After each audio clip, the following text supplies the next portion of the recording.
The argument that I want to make is, Trump, like probably over time has softened on cannabis, right? He seems like he has met more, although he is generally anti-drug and as a teetotaler, it seems credible that he has met more people over time to evolve his view on cannabis. Like if you listen to him, Tommy, talk about medical cannabis, it's actually pretty persuasive, right? Like it's like this is a guy who's probably been around some old people that have used medical cannabis. So I guess what I want to suggest is, like many Americans over the past decade, including many older Americans like my parents, right? Their views on cannabis have evolved. But I guess what I want to say is, although he has supported it, it is clearly not one of his top priorities, right? His top priorities were those that were issued via executive action. And so I believe there are 2 states at the adult use level and 4 states at the medical level that have the chance to pass this year. And so what I want to suggest is, if those pass, that will put the spotlight back on cannabis and will motivate him, remind him, right, that he should follow through on his promises here. Welcome to the KayaCast, the podcast for cannabis businesses looking to launch, grow, and scale their operations. Hirsh, thank you so much for joining us today. Tommy, it's so great to be back with you. There has been a lot of questions on what is going to happen with federal cannabis legislation as well as state now that the new administration is coming in. So what's happening? What's going on? I think the new administration and its posture towards cannabis, that is the big question that all of us have been trying to answer since we got the election results on November 5th. And here we are 3 months later, and I think we're still trying to answer that question. I think what I want to offer at the outset is the idea that, Trump and his willingness to engage on cannabis, and I think this is underappreciated. I think it will be impacted by the state level progress that we could make this year on adult use and on medical initiatives, and vice versa. So I guess what I want to suggest is, if Trump were to lean into cannabis, then I think he makes adult use initiatives passing and some medical initiatives passing more likely. And I also think if those initiatives pass, it'll put increased pressure upon him to follow through on some of the positive statements he made about cannabis. So maybe we can start just by a refresher on some of the positive statements he's made on cannabis, and then we can go to the different states that might move in 2025. And so I think most people know this by now, right? But Trump made waves in the fall of 2024 and the last few months of the campaign, where he kind of came out with his strongest statements to date on cannabis. I think most notably, people will note that he endorsed, the Florida adult use initiative, which unfortunately did not pass, but was really significant. It was the first time a sitting presidential candidate had endorsed, an adult use initiative in their home state. So that was really big. And you may also remember, Tommy, that, he went on a bunch of different podcasts, right? And he spoke our language, quite frankly. He demonstrated a real fluency when it came to the objectives of the cannabis industry. He mentioned, obviously Florida. He also spoke with, a way that really impressed me and surprised me, quite frankly, about the utility of medical cannabis. And many people have suggested that a lot of people in his orbit, whether it's elderly people at Mar-a-Lago or his advisor, Roger Stone, have made him find the gospel on medical cannabis. He sort of tacitly expressed support for rescheduling, right, that the Biden administration had initiated, which is really kind of rare, right, to see Donald Trump express support for something that Joe Biden had initiated. And then he also spoke about the banking challenges that the industry had experienced. And this was all kind of in August and September of last year. And his speaking about the banking was kind of consistent with the understanding of him as a businessman. And so I think that's all a way of saying, if we remember the headspace that we were in 4 or 5 months ago, there was a lot of excitement because we said both presidential candidates have expressed their support for cannabis. Trump has done so in a really substantive and unique way. And that kind of started the debate, maybe the discussion we're having today about where he might take cannabis. I'll just say, look, there will be an ongoing debate about whether Trump will move on cannabis, and a lot of that will track with how people feel about Donald Trump, right? Critics of Donald Trump would likely say, well, he doesn't keep his promises, he's liable to say anything, he was just campaigning. Whereas, supporters of Donald Trump, will say, no, he has found the gospel, Joe Biden didn't do anything on cannabis, he will finally move us forward. So that's a big debate, probably not one we're going to resolve on this podcast. But maybe what I want to suggest is he made those really supportive comments in September. We have not heard from him much on the subject since, which has made a lot of people nervous and has, started to, create some doubts in some people's minds about whether he might act on cannabis.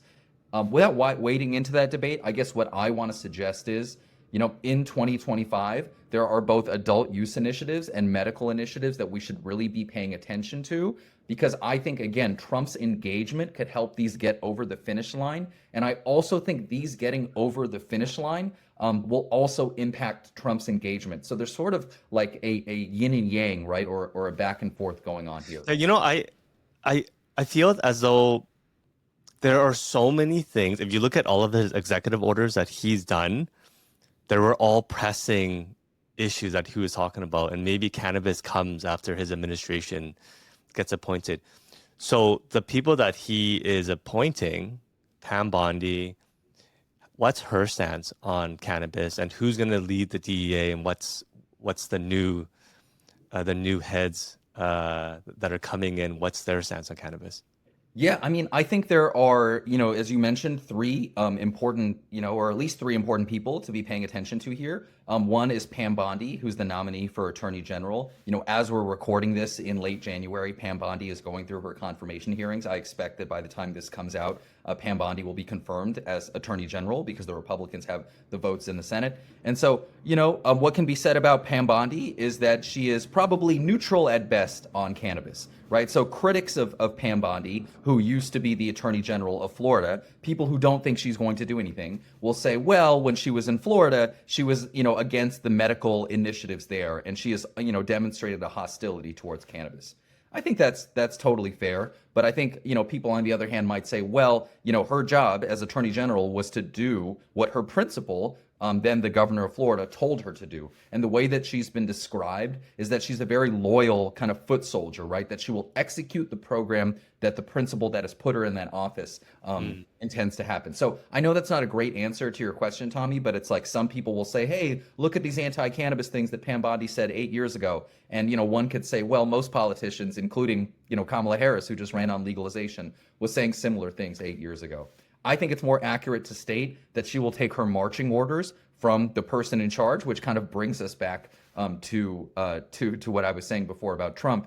And before we talk about some of the other kind of folks that you mentioned, maybe I'll just say, this rescheduling debate continues to drag on, right? We're now almost 2.5 years into this rescheduling process that Joe Biden announced. I probably don't need to tell your listeners that we experienced yet another delay, right, in January of 2025, where the DEA administrative law judge said that this process should be punted for another 3 months. And I'll just touch on this briefly because I'm sure everybody has already heard about it. But, what the DEA administrative law judge, Judge Mulrooney, identified was really some nefarious communications between the DEA and those who were opposing rescheduling. It kind of confirmed a lot of our long-held suspicion that the DEA has no interest in rescheduling cannabis, and despite what the science says, is interested in gumming up the process. And so I bring that all up to say the unfortunate thing is malfeasance by the DEA resulted in yet another delay for those of us in the cannabis space. And so I think any fair-minded person would say, hey, we're going to be waiting on rescheduling probably until late 2025 because we have to wait another 3 months for this process to unfold. Then the process itself, the hearings take several months, and then the final rule will be published. I guess the caveat that I would add, and then we can talk about maybe some of these other appointments at the DEA level and HHS. The caveat that I would add is that this administrative law judge hearing, this ALJ hearing is largely optional, right? And the Department of Justice, in theory, has the ability to circumvent this process, right? Like a year ago, we did not know that it was a foregone conclusion that there was going to be this long couple month process. And so one of the things that we've seen in the first couple weeks of the Trump administration is that they're willing to do things differently, right? They're willing to circumvent normal processes to get things done. So I guess my just comment there is, yes, like a fair-minded person would say the rescheduling slog continues. We will continue to be delayed and this process will unfold. But we should understand there was a world, right, in which the DOJ could, in theory, step in and say, hey, we're going to move this to a final rule. And again, that goes back to what we were saying at the beginning, like what might it be at the state and federal level that kind of puts that pressure on them to do so. So I can give you my thoughts on DEA and HHS, but I'll just kind of pause for a second. Yeah, please. I'm really interested in what your thoughts are about this. Yes, I mean, again, the cannabis is not for the faint of heart, right? Oh, So as we've learned, like what year is this? Look, we have a new interim DEA head. The previous DEA head of the DEA was a woman named Ann Milgram. Ann Milgram really did us no favors by not really expediting that process, but she was an appointee of the Biden administration. Now that we moved on to the Trump administration, she's no longer, the head of the DEA. There's a current acting head of the DEA named Derek Maltz, right? And here my comment is going to be very similar to the on the one hand, on the other hand comments that I've made before. So on the one hand, right, you see this guy Derek Maltz, who's a lifetime DEA employee being appointed, and he's the interim head. And there's good reason to be concerned, right? This is someone who has tied cannabis to the presence of school shootings, right? This is someone who, clearly has spent decades in the DEA and recycles every negative talking point about rescheduling, right? Or about cannabis generally. So, a fair-minded person would be concerned that this is the person that, in theory, is in charge, or leading our fate right now. Now, again, just to offer the caveat, there are others that say, yeah, this guy, Derek Maltz, he sounds like a boomer, he sounds like a dinosaur when he talks about cannabis, but he's also quoted as saying, despite his reservations about cannabis, that if the science supports it, then maybe it's okay, right? And maybe we should focus on things like fentanyl, right? So you can kind of pick and choose, cherry pick your comments about whether you want to focus on his reefer madness or whether you want to focus on his more pragmatic comments. And again, someone who is trying to play devil's advocate would say, actually, if you look at this guy's career, his career has consisted of going after really big time drug dealers like El Chapo, right? And so he is a legend in DEA circles for pursuing, these drug dealers who are pushing fentanyl. And so, look, it's hard to get inside his head, but you have both sides of that argument there. Maybe the only other thing that I'll say is that this is someone that is the acting head of the DEA, right? Donald Trump still has the authority to appoint his own head of the DEA. And again, there's so much that happens in these news cycles we almost forget. So just to remind people, if you remember a couple of months ago, Donald Trump did in fact appoint a new head of the DEA, a gentleman by the name of Chad Chronister, and the cannabis community was elated for about 48 hours because this is someone who had expressed support for rescheduling. But then this gentleman had to withdraw his nomination allegedly because of some things that he did on COVID that didn't square with the Republican Party. So I won't deny that this is totally exhausting. This parlor game that we're playing about what will happen is exhausting. So maybe before we talk about RFK and HHS, that's my comments on the DEA. The guy in the seat right now, that you can read his comments either way. He probably won't be in that seat for that long. And ultimately the power rests with people that are above the DEA, but it sure would be helpful to have someone in that seat that was sympathetic to our position. And we'll just have to wait to see if that comes next week or next month or longer from now.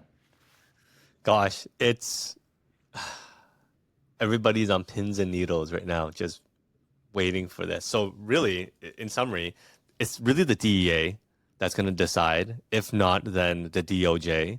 And once the DEA decides eventually to reschedule, then now it falls under the NHS. Yeah, well, so I would say that's largely true. I would say the DOJ is the ultimate decider, right? So, I would say it would be helpful to have someone in that DEA role that is sympathetic to us, or at least is not an opponent, because the reason this process got dragged on so long, and that we're even talking about it now, is because we didn't have someone friendly in that seat. We had someone in that seat that wanted to drag on this process. So I would say the DEA head is important, but ultimately what matters most is the head of the Department of Justice. They have the authority to bypass this hearing and to go ahead and implement the final rule. And so when we're saying the DOJ has authority, what we're also saying is that Donald Trump essentially has authority, because technically, the Attorney General is supposed to be independent of the president, right? Technically, Merrick Garland was not supposed to be doing the bidding of President Biden. But I think as time goes on, right, we see that those political appointees do that. So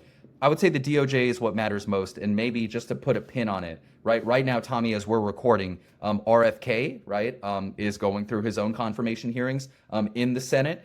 Because the Republicans have a big majority in the Senate, I would hope he would be, you would think he would be confirmed, and I think he will be by the time this comes out. And so, again, what I would say there is, it would be helpful. People will highlight the fact that, RFK, more than any other HHS head in history, has really expressed a support for plant medicine and a skepticism of pharmaceuticals, and has said explicitly there would be tremendous utility in legalizing cannabis. And so on the one hand, you can be optimistic about that.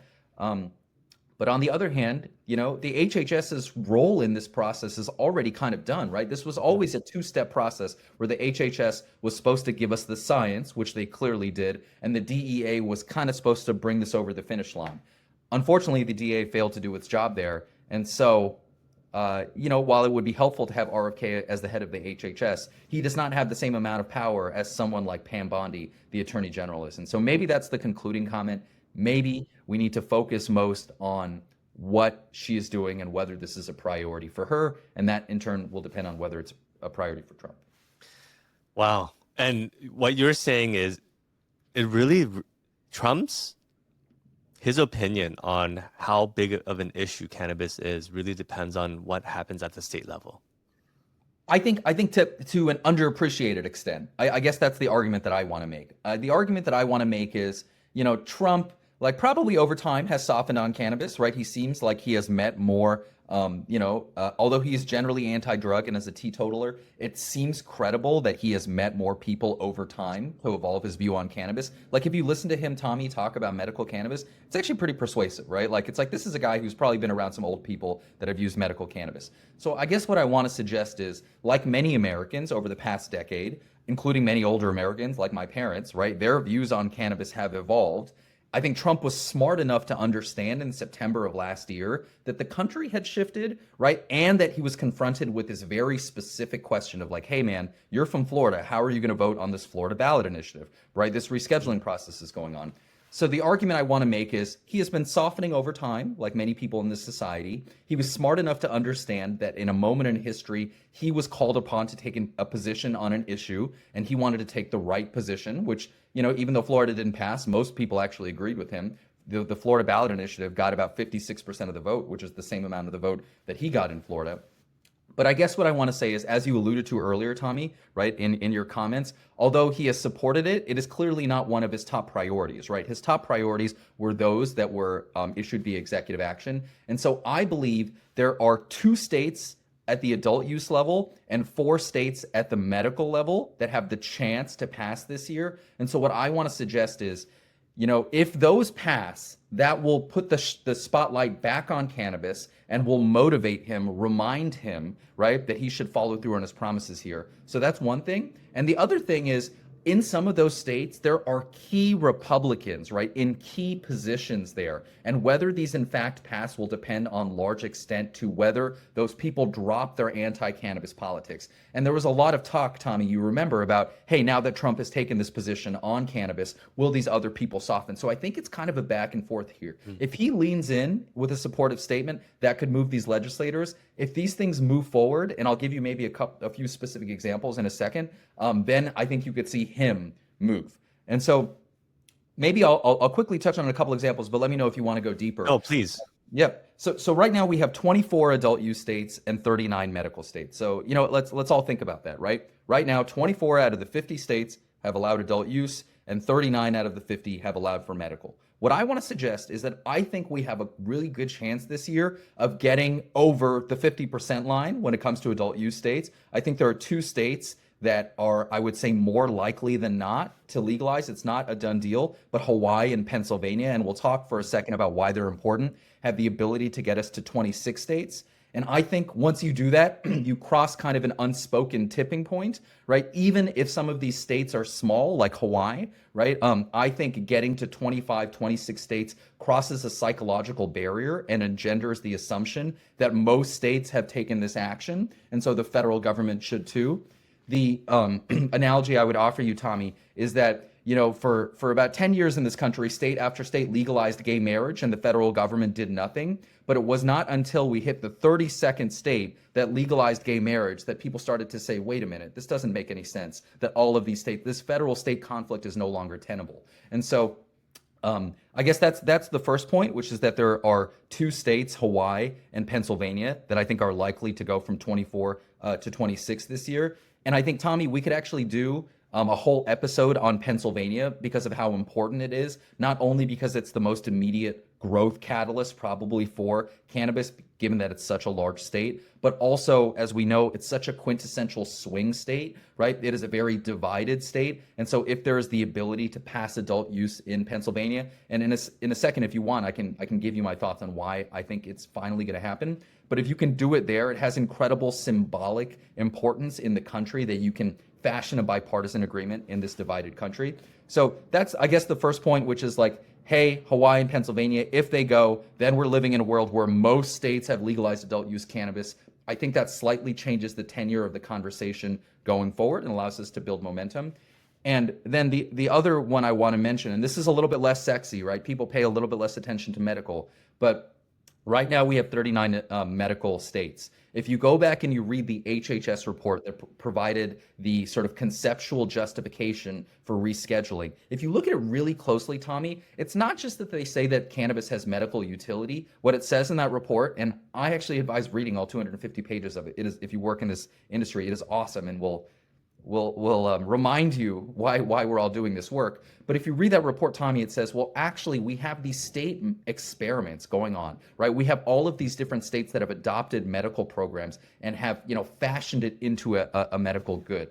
And so the point there is that rescheduling, the basis for it was not just a bunch of studies that were done by scientists. It was done based on the lived real world experience of these states. And so I'm just going to mention a few states quickly right now. Right now, we're at 39. There are 4 that I think have the potential to pass this year. I'll give you my take on how many might actually pass, right? But the 4 that have the potential to pass are the 2 Carolinas, so North Carolina and South Carolina, right? Those are 2 states that have flirted with medical and have fallen short, right, every year. And then you have 2 states that are being surrounded, is what I would call it. Right. And so Indiana right now, after Ohio has gone adult use, is surrounded on all sides, Ohio, Illinois, Michigan, by adult use states. Anybody who lives in Indiana can drive 90 minutes or 60 minutes or 30 minutes to their closest neighboring state and buy weed. Right. Similarly, Wisconsin is surrounded. Right. Wisconsin is now surrounded by states that have allowed adult use cannabis. And so I think the point there on medical is right now we're at 39. There are 4 states that are in play this year. If I was a betting man, Tommy, I would say probably 2 of these 4 pass this year, right? And the key question in each one of these states, like literally in every single one of these states, it all comes down to like 1 or 2 or 3 Republican legislators, right? It comes down to 1 Republican with power in these states.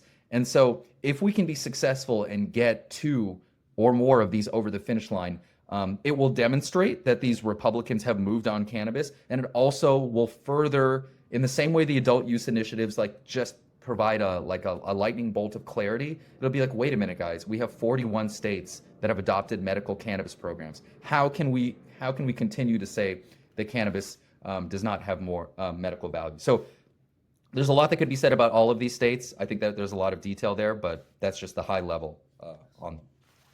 Wow, so that's a lot of movement. A lot of movement. And I had no idea that these states were that close. Yes, they were close. Now, a cynic would say, hey, Hirsh, like North Carolina and South Carolina have introduced medical bills for the past 4 years, right? And each time they've fallen short. So you're right? Like that's why I say out of these 4, maybe only 2 will pass. So I totally take the argument that we've talked about this before and we failed. But I think one of the things that we see in cannabis is sometimes you need to fail, unfortunately, a few times before you get something over the finish line. I think we'll see that in Hawaii this year, where similarly, right, Hawaii, the only kind of blue state left that has yet to legalize cannabis, the only state that has a Democratic trifecta that has yet to legalize cannabis, it has fallen short, right, each of the past 3 years. And, in 2022, we're like, oh, we think we'll get it done this year.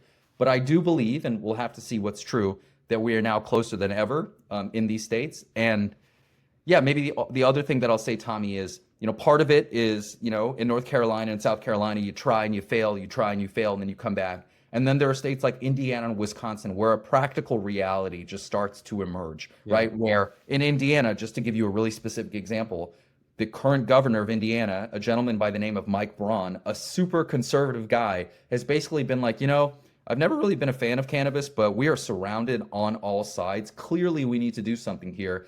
And what he has said is, I'm supportive of medical, and I'm open to a conversation about adult use if we talk to law enforcement. Now, that's a Republican's way of saying, hey, let me Yeah. get some cover for supporting it here. But I think you start to see that shift ever so slightly. Well, So, they're losing so much money to their neighbors. So much I mean, tax dollars. it is astonishing. I mean, it is astonishing, and I think those reports that really identify, that tax revenue is important.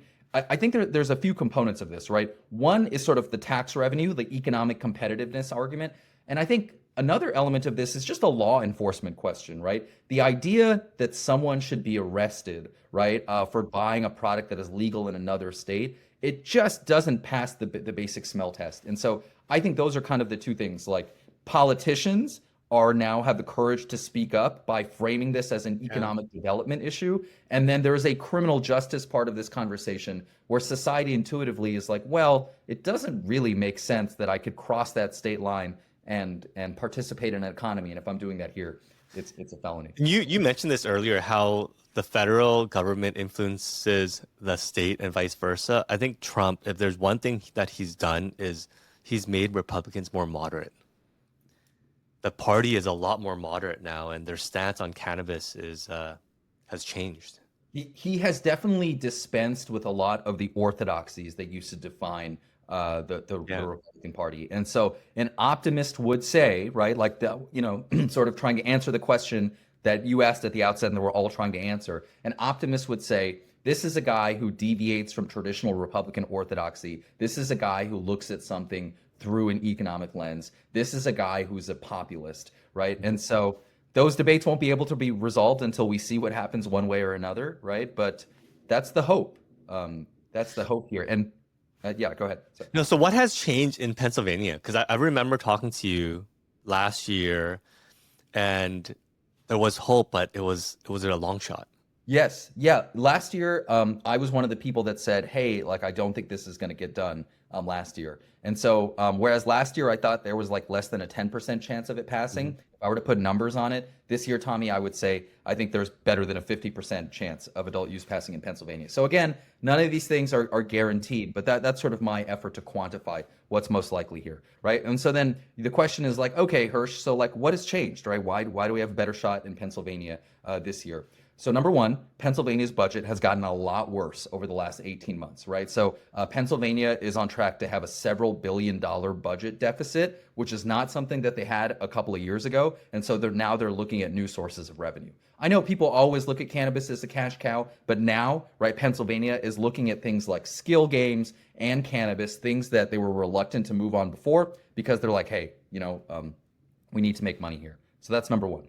Number two, the presidential election is over. That is really the crucial thing. If you looked at the legislative calendar last year for Pennsylvania to legalize, right, and not to get too nerdy and wonky here, but Pennsylvania's legislative session, right, its fall legislative session, went from September to November of 2024. You could have looked at that a year and a half earlier and been like, okay, is it really going to be a priority in this divided state where the Republicans have the Senate and the Democrats have the House and there's a Democratic governor? Is what they're focused on in September and October of 2024 going to be getting weed passed? It's like, no, they're both going to be duking it out for what has been billed as the most important swing state in the country. So that's an important thing. Like bipartisanship is really, really, really hard a couple months before a presidential election.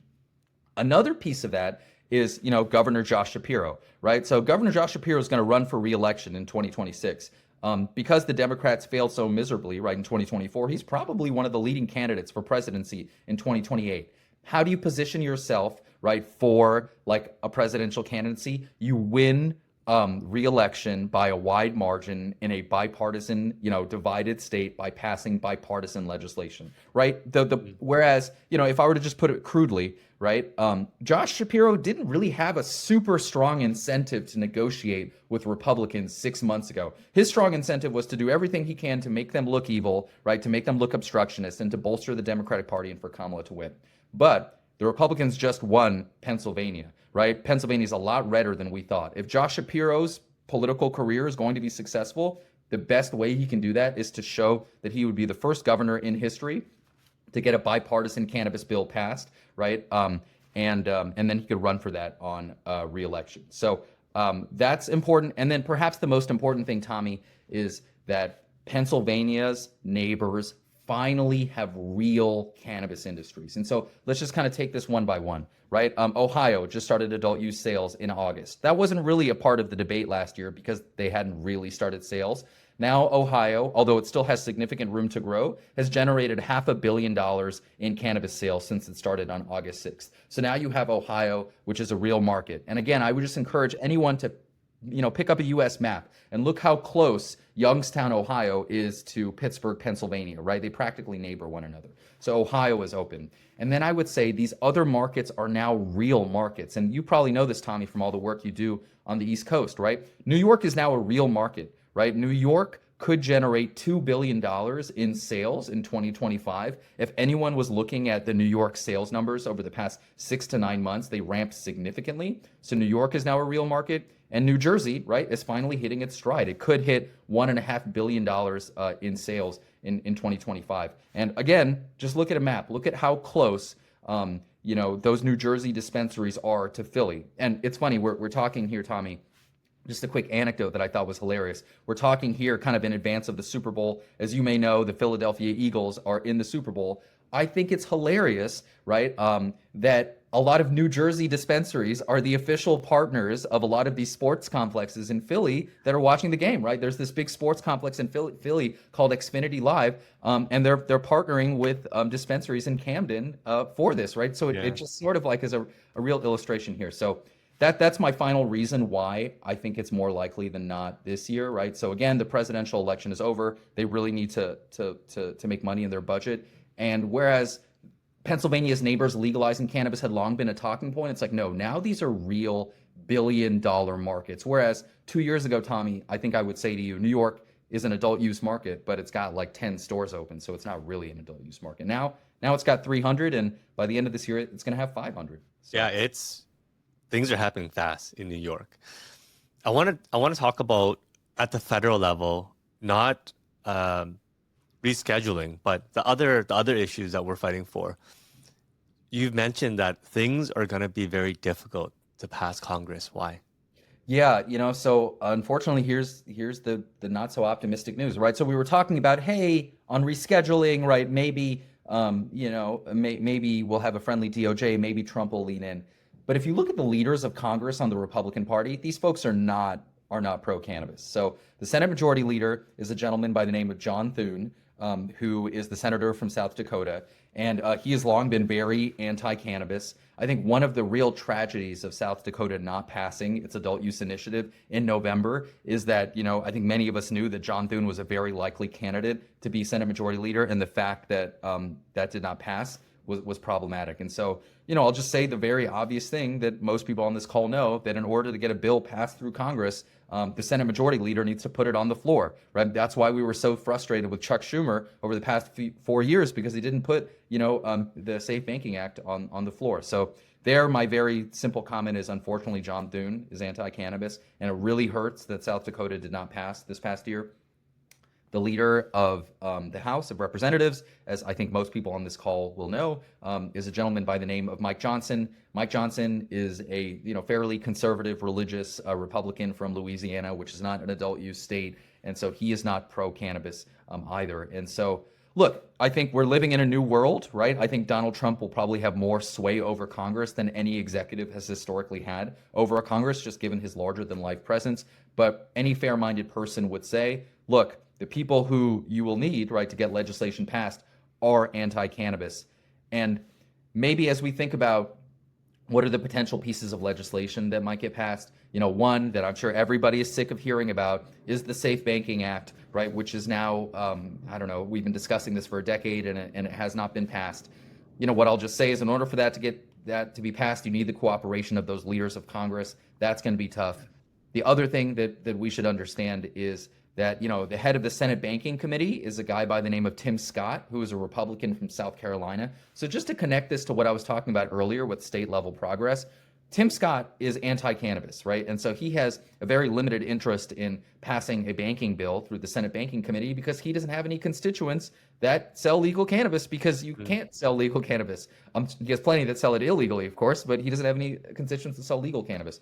And so the point there is, if you want to get Tim Scott to move, passing that medical cannabis bill in South Carolina this year would be a step. It's not going to make him a cheerleader for cannabis overnight, but you see the connection between state level progress and action there. So that's safe banking. And then the other one I'll just mention briefly is the States Act, which we've talked about for years too. I think that, some people have, sort of fantasies that will be passed. I hope they're right, because it's consistent with the Republican ethos of states' rights. But I think that will also be a real uphill climb in this current Congress.